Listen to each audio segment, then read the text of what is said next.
Hello guys, இந்த வீடியோவில் நம்ம எதை பற்றி பார்க்க போகிறோம் அப்படின்னா அப்கமிங் எக்ஸாம் என்ன, அதுக்கு நம்ம சைடு என்ன கொடுக்க போகிறோம் அப்படிங்கிறத தான் நம்ம இந்த வீடியோவில் கவர் பண்ண போகிறோம். ஃபஸ்ட்டு பார்த்தீங்க அப்படின்னா ஆர்ஆர்பிக்கான நோட்டிஃபிகேஷன் ரிலீஸ் ஆகி நமக்கு அப்ளிகேஷன் டேட்டும் க்ளோஸ் ஆகிடுச்சு. ஓகேங்களா, அதை பற்றியான டீட்டெயில் ஒன்று ஷார்ட்ஸாக உங்களுக்கு போட்டிருப்பேன். நான் அதில் சொல்லியிருப்பேன். ஆக்சுவலாக இந்த municipal administration and water supply exam complete ஆனதுக்கப்புறம் நெக்ஸ்ட்டு ஆர்ஆர்பி தான் ஸ்டார்ட் பண்ணுவோம் அப்படின்ட்டு. ஸோ அதனால் பார்த்தீங்கன்னா ஆர்ஆர்பி அப்ளை பண்ணியிருந்த ஸ்டூடெண்ட்ஸாக இருந்தீங்கன்னா ஃபஸ்ட்டு கீழே டெலகிராம் குரூப் ஒன்று மென்ஷன் பண்ணியிருக்கேன்ப்பா. ஸோ முதல்ல டெலகிராம் குரூப்பில் ஜாயின் பண்ணிக்கோங்க. தென் அதுக்கு அடுத்தது ஆர்ஆர்பி எக்ஸாமுக்கு நம்ம ப்ரிப்ரேஷன் என்ன பண்ண போகிறோம் அப்படிங்கிறத நெக்ஸ்ட் வீடியோவில் உங்களுக்கு சொல்கிறேன். அதே மாதிரி நெக்ஸ்ட்டு பார்த்தீங்க அப்படின்னா டிஎன்பிஎஸ்சி ஏஇ வந்து உங்கள் எல்லாருக்குமே தெரியும். இப்போ டிஎன்பிஎஸ்சி ஆனுவல் பிளானர் எந்த டேட் கொடுத்துருக்காங்களோ அந்த டேட்டில் வந்து நமக்கு கரெக்டாக வந்து நோட்டிஃபிகேஷன் ரிலீஸ் பண்ணுறாங்க. ஸோ அந்த விதத்தில் பார்த்தீங்கன்னா இப்போ இந்த மந்த் எண்டில் வரக்கூடிய எக்ஸாம் வந்து உங்களுக்கு டிஎன்பிஎஸ்சி ஏஇ. ஓகேவா, இதில் என்ன ஒரு ப்ளஸ் அப்படின்னா இப்போ நீங்கள் முனிசிபல் அட்மினிஸ்ட்ரேஷனுக்கு எப்படி படிச்சிங்களோ அதே ஃப்ரீக்வெண்ட்டாக அதே கண்டினியூவேஷனாக நீங்கள் இப்போ ஏஇ படிக்க போகிறீங்க. அதுலேயும் பர்டிகுலராக ட்ரிபிள் ஸ்டூடெண்ட்ஸுக்கு இது ரொம்பவே கன்வீனியண்ட்டாக இருக்கும்.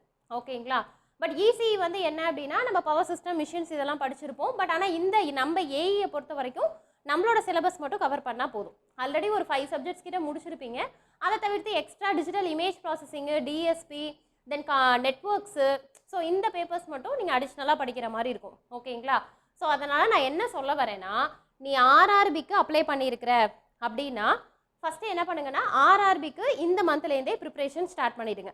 ஓகேங்களா, கீழே வந்து உங்களுக்கு டிஸ்கிரிப்ஷன் பாக்ஸில் 2த்துக்கான லிங்க், அதாவது ஆர்ஆர்பி குரூப்புக்கான செப்பரேட் லிங்க்கும் உங்களுக்கு கொடுத்துருக்குறேன், சேனல் லிங்க் கொடுத்துருக்குறேன். இது ஏஇக்கான செப்பரேட் வாட்ஸ்அப் குரூப்பும் கீழே கொடுத்துருக்கேன். ஓகேங்களா, ஸோ நீங்கள் எதுக்கு படிக்கிறீங்கிறத முதல்ல குரூப்பில் போய் ஆட் ஆகிக்கோங்க. தென் அதுக்கு அடுத்தது நம்ம சைட்லேருந்து பார்த்தீங்கன்னா ஆக்சுவலாக ஆர்ஆர்பிக்கு நான் என்ன பிளான் பண்ணியிருக்கிறேன்னா ஸ்டூடெண்ட்ஸோட ஸ்ட்ரென்த்தை பொறுத்து தாம்மா என்னோட ப்ரிப்ரேஷன் இருக்கும். அதையும் நான் ஃபஸ்ட்டே சொல்லிடுறேன். ஸோ இப்போதைக்கு வந்து என்ன அப்படின்னா ஆர்ஆர்பியோட ப்ரீவியஸ் இயர் கொஷின்ஸ் எடுத்து டிஸ்கஸ் பண்ணலாம் அப்படிங்கிறது தான் இப்போதையான பிளான். ஓகேங்களா, ஏன் அப்படின்னா இந்த எக்ஸாம்னு இல்லை, மற்ற எந்த எக்ஸாமுக்குனாலும் ஸ்ட்ராட்டஜின்னு பார்த்தீங்க அப்படின்னா ஃபஸ்ட்டு ஸ்ட்ராட்டஜியே என்ன அப்படின்னா நீ ப்ரீவியஸ் இயர் கொஷின்ஸ் எடுத்து பார்த்தா தான் உங்களுக்கு அங்கே எப்படியெல்லாம் கொஷின் கேட்டிருக்காங்கங்கிறது உங்களுக்கு தெரியும்.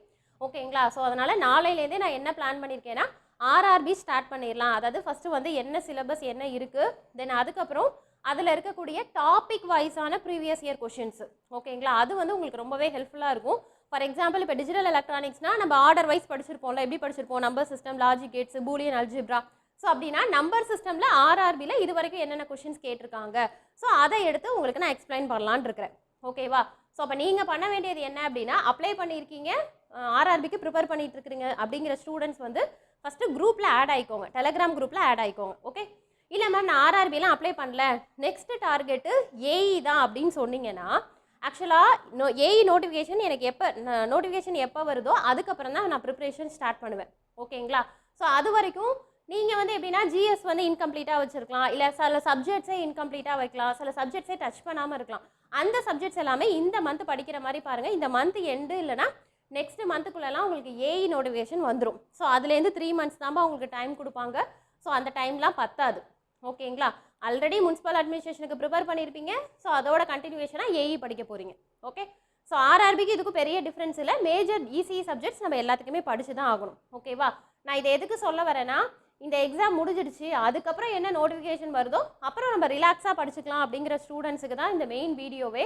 நான் என்ன சொல்கிறேன்னா நோட்டிஃபிகேஷன் வராததெல்லாம் அப்படியே ஹோல்டில் இருக்கட்டும். நீ என்ன சப்ஜெக்டை விட்ட, நீ என்ன சப்ஜெக்டை இன்கம்ப்ளீட்டாக வச்சிருக்கிற.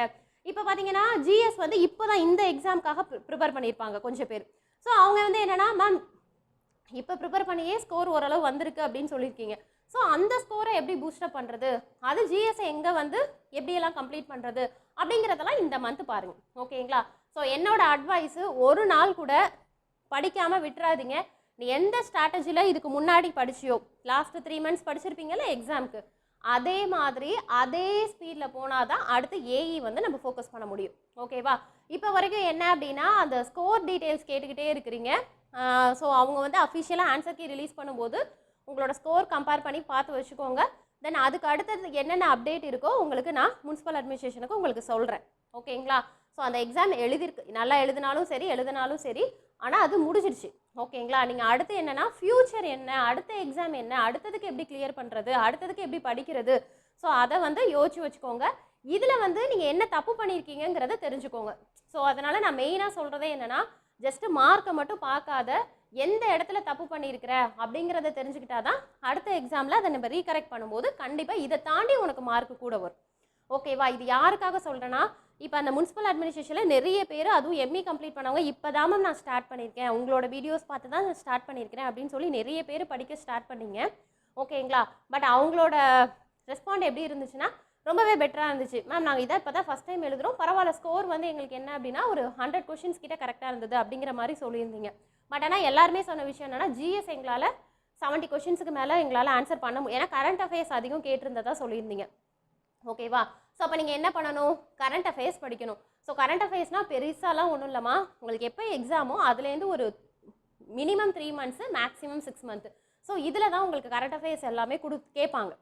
ஓகேங்களா? ஸோ அப்போ நீங்கள் என்ன பண்ணலாம்னா, டிஃபால்ட்டாக இந்த மந்த்லேருந்தே கூட கரண்ட் அஃபேர்ஸ் நீங்கள் படித்து வச்சுக்கலாம். அது நீங்கள் குரூப் 2க்கு இப்போ வருதுல, அப்கமிங் குரூப் 2 எக்ஸாம், அதுக்கு அப்ளை பண்ணது கூட உங்களுக்கு ஹெல்ப்ஃபுல்லாக தான் இருக்கும். ஓகேவா? ஸோ ஒன்ஸ் கவர்மெண்ட் எக்ஸாம்னு டார்கெட்னு பிளான் பண்ணிட்டேன் அப்படின்னா, இதை படிக்கணும், இதை படிக்கக்கூடாது, இதை ஸ்கிப் பண்ணணும் அப்பெல்லாம் கிடையாது. எல்லாத்தையுமே பேலன்ஸ்டாக ஈக்குவலாக படித்தா மட்டும்தான் நம்ம ஏதாவது ஒரு எக்ஸாமில் கிளியர் பண்ண முடியும். இப்போ நீங்கள் கிளியர் பண்ணவங்கள்ட்டே கேட்டிங்கன்னா அவங்க அதை தான் சொல்லுவாங்க, டார்கெட் இபியாக தான் இருந்தது, ஆனால் ஏஇயில் நான் பிளேஸ் ஆகிட்டேன் அப்படிம்பாங்க. ரீசன் என்ன அப்படின்னா, இபிக்கு படிச்சிருப்பாங்க, இபிக்கு தான் கிளியர் பண்ணுறதா ரொம்ப தீவிரமாக படிச்சிருப்பாங்க, ஆனால் அதில் என்ன பண்ணியிருப்பாங்கன்னா ஒரு 2-3 மார்க்கில் மிஸ் ஆகிருக்கும். உங்கள் எல்லாருக்குமே தெரியும். இப்போ டிஆர்பிலாம் பார்த்தீங்கன்னா நிறைய ஸ்டூடெண்ட்ஸ் பேசுகிறதே அதுதான், மேம் லாஸ்ட் இயர்லாம் எனக்கு டிஆர்பி வந்து 1 மார்க்கில் போயிடுச்சு, 3 மார்க்கில் போயிடுச்சு, 5 மார்க்கில் போயிடுச்சு அப்படிம்பீங்க. ஓகேவா? ஸோ அப்போனா டிஆர்பி அளவுக்கு உங்களால், அதாவது டிஆர்பி அளவுக்கு உங்களால் கிளியர் பண்ண முடியுதுன்னா ஏஇ வந்து உங்களுக்கு ஈஸி. ஓகேவா?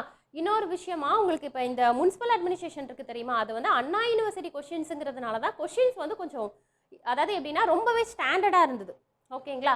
பட் ஏஇ வந்து அந்தளவுக்கு இருக்காது, நான் அதையும் சொல்லிடுறேன். ஏன் அப்படின்னா, அண்ணா யூனிவர்சிட்டி எடுத்ததுனால கிட்டத்தட்ட நம்ம செமஸ்டர் எக்ஸாம் எழுதுவோம்ல, ஸோ அந்த மாதிரி எப்படின்னா எடுத்தோடனே கொஷின் சொல்லாமல் அவங்க என்னென்னா சம் கண்டென்ட்லாம் கொடுத்து, அதாவது நீ அதை கொஷினை படித்து புரிஞ்சு கீழே இருக்க ஆப்ஷனை வந்து பார்த்து செக் பண்ணி ஆன்சர் எடுக்கிறதுக்கு கொஞ்சம் டைம் எடுக்கும் தான். ஆனால் அதுலேயுமே நிறைய பேர்கிட்ட ஃபஸ்ட்டு கேட்ட கொஷின் 200 கொஷின்ஸ் அட்டன் பண்ணிட்டீங்களானதுக்கு என்ன சொன்னாங்கன்னா, ரெண்டுமே டிப்ளமோ இன்ஜினியரிங் ரெண்டுத்துலையுமே 200 கொஷின்ஸ் அட்டன் பண்ணிட்டோன்னு சொன்னாங்க. அதுவே ஒரு பிக்கஸ்ட் டாஸ்க்கு. ஆனால் அதுவே வந்து 200 கொஷின்ஸ் அட்டன் பண்ணிட்டீங்க அப்படின்னா, அப்போ நீங்கள் அதாவது ஆன்சர் கரெக்ட் தப்பெல்லாம் ரெண்டாவது விஷயம், பட் 200 கொஷின்ஸ் அட்டன் பண்ணியிருக்குங்கிறதே அது ஒரு பெரிய நல்ல விஷயம். ஓகேங்களா? ஸோ அதை தவிர்த்து வேறு எதையும் போட்டு அந்த எக்ஸாமில் கன்ஃபியூஸ் ஆகிக்க வேண்டாம். இப்போ அதுக்கு அடுத்தது வந்து ஒரு நல்ல சான்ஸு, ஒரு நல்ல ஒரு வேக்கன்சி அப்படின்னா ஆர்ஆர்பியும் ஏஇயும் தான்ப்பா. ஓகேவா? இன்னொன்று டிஎன்பிஎஸ்சி ஆன் ஸ்பாட்டுக்கு இப்போ உங்களுக்கு எல்லாமே கொடுக்கறதுனால நீங்கள் டிஎன்பிஎஸ்சி ஏஇ பற்றி கவலையே பட வேண்டாம், நோட்டிஃபிகேஷன் வந்துடும். ஆனால் வந்ததுக்கப்புறம் தான் படிக்கணும் அப்படிங்கிறதுல தயவுசெய்து ஸ்டெபனாக நிற்காதீங்க. ஸோ அதுக்கு முன்னாடியே ப்ரிப்பேர் பண்ண ஆரம்பிச்சிருங்க. ஓகேங்களா? நான் என்ன சொல்கிறேன்னா, இதுக்கு முன்னாடி படிச்சிருப்பீங்க, சம் ஸ்ட்ராட்டஜி ஃபாலோ பண்ணி படிச்சிருப்பீங்க, 7 hours 6 hours அப்படிங்கிற மாதிரிலாம் ஒரு ஸ்ட்ராட்டஜி போட்டிருப்பீங்கல்ல, ஸோ அதே மாதிரி ஃபாலோ பண்ண மாதிரி பாருங்கள். ஓகேவா? இப்போ அது இன்னொன்று, இந்த எக்ஸாம் எழுதுனது உங்களுக்கு ஒரு பெரிய எக்ஸ்பீரியன்ஸாக இருக்கும். இந்த இதை கண்ட்ரோல் சிஸ்டம் நல்லா படிச்சுட்டு போகணும், பட் ஆனால் என்னால் ஆன்சர் பண்ண முடியல, அப்போ நான் எங்கே தப்பு பண்ணியிருக்கிறேன், ஸோ அப்போ அதை எப்படி ஓவர் கம் பண்ணுறது, அந்த மாதிரி ப்ரிப்பேர் பண்ணுற மாதிரி பாருங்கள். ஓகேங்களா? அதே மாதிரி ஏஇக்குமே உங்களுக்கு 3 மாதம் டைம், ஆர்ஆர்பிக்குமே நியரஸ்ட்டு உங்களுக்கு 3 மாதம் டைம் இருக்குன்னு வச்சுக்கோங்க.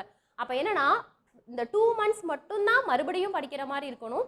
அதுக்கு அடுத்து லாஸ்ட் 1 month வந்து ஒன் அண்ட் ஒன்லி ரிவிஷன் மட்டும்தான். ஸோ அதையும் அந்த மாதிரி பிளான் பண்ணிக்கோங்க.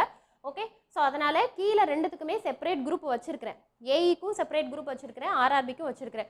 ஸோ நீ எதுக்கு வந்து அப்ளை பண்ணியிருக்கியோ, எதுக்கு ப்ரிப்ரேஷன் பண்ணிட்டு இருக்க, இல்லை மேம் நான் ரெண்டுக்குமே ப்ரிப்ரேஷன் பண்ணிட்டு இருக்கேன்னா ஒன்றும் ப்ராப்ளம் இல்லை, 2 குரூப்லேயும் ஆட் ஆகிக்கோ.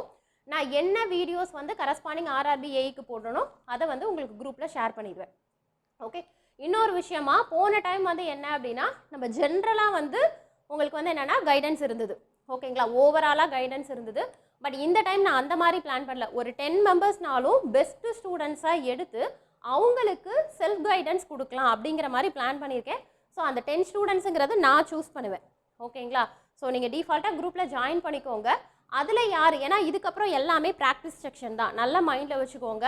ஓகேவா? ஏன்னா இதுக்கு முன்னாடி வரைக்கும் வீடியோஸ் தான் போட்டுட்டு இருந்திருப்பேன், ஃப்ரீ கிளாஸஸ் வீடியோஸ். இந்த வாட்டி அது கிடையாது. ஓகேங்களா? ஃபுல் அண்ட் ஃபுல் ப்ராக்டிஸ் செக்ஷனாக தான் இருக்கும். ஏஇக்கு நான் அப்படி தான் பிளான் பண்ணியிருக்கிறேன். ஸோ அதனால் கொஷின்ஸ் வந்து உங்களுக்கு நான் எக்ஸ்பிளைன் பண்ணி கொஷின்ஸ் தான் போஸ்ட் பண்ணுவேன். எனக்கு யார் ஆன்சர் ப்ராப்பராக ரிப்ளை பண்ணுறாங்க, ஆக்டிவில் இருக்காங்களோ அவங்கள லாஸ்ட் 2 மந்த்ஸில் ஃபில்ட்ரு பண்ணி அவங்களுக்கு செல்ஃபாக கைட் பண்ணலான்னு இருக்கிறேன். ஓகேங்களா? ஸோ அதனால் மீதி எல்லாமே உங்கள் கையில் தான் இருக்குது. ஓகே, ஸோ அதனால் நல்லா ப்ரிப்பேர் பண்ணுங்கள். இந்த இயர் எண்டுக்குள்ளே ப்ளேஸ் ஆகிற மாதிரி பாருங்கள். ஓகேங்களா? இது நமக்கு ஒரு கோல்டன் ஆப்பர்ச்சுனிட்டி. அதுக்கு ஏன்னா இதுக்கு நெக்ஸ்ட் இயர் போனீங்கன்னா டிஆர்பி வந்துடும். ஓகே, ஸோ அதனால் நான் என்ன சொல்கிறேன்னா கண்டினியூஸாக படிங்க. இன்னொன்று டிஆர்பிக்கு பார்த்தீங்கன்னா ஓவராலாக ஈஸிக்கு தான் பல்க் வேகன்சி. ஓகே, ஸோ அதனால் நம்ம அதையும் ஈஸியாக அழகாக நம்ம கிளியர் பண்ணிடலாம். பட் எல்லாமே உங்கள் கையில் தான் இருக்குது. ஓகேவா? அதனால் இதுக்கு மேலே டைம் வேஸ்ட் பண்ண வேண்டாம். இதுக்கப்புறம் படிக்க ஸ்டார்ட் பண்ணுங்கள். ஓகேங்களா? இதை தவிர்த்து வேறு ஏதாவது டவுட், அதே மாதிரி மெட்டீரியல் கேட்டிருக்கீங்கம்மா. மெட்டீரியல் நான் உங்களுக்கு செப்பரேட்டாக நான் ஒரு வீடியோவில் உங்களுக்கு நான் எக்ஸ்பிளைன் பண்ணுறேன் என்ன பண்ணுறேன்னு. ஏன்னா இன்னைக்கு கூட ஒருத்தவங்க கேட்டிருந்தாங்க எனக்கு இது ரினோவபிள் எனர்ஜி சோர்ஸ்க்கான மெட்டீரியல் கொடுங்க அப்படின்ட்டு. ஸோ அதனால் ஈஸி அண்ட் ட்ரிபிள் ரெண்டுத்துக்குமான மெட்டீரியல் நம்ம கொடுக்குறதா தான் இருக்கிறோம். ஸோ அது என்னங்கிறத உங்களுக்கு நான் செப்பரேட்டாக எக்ஸ்பிளைன் பண்ணுறேன். Okay, thank you.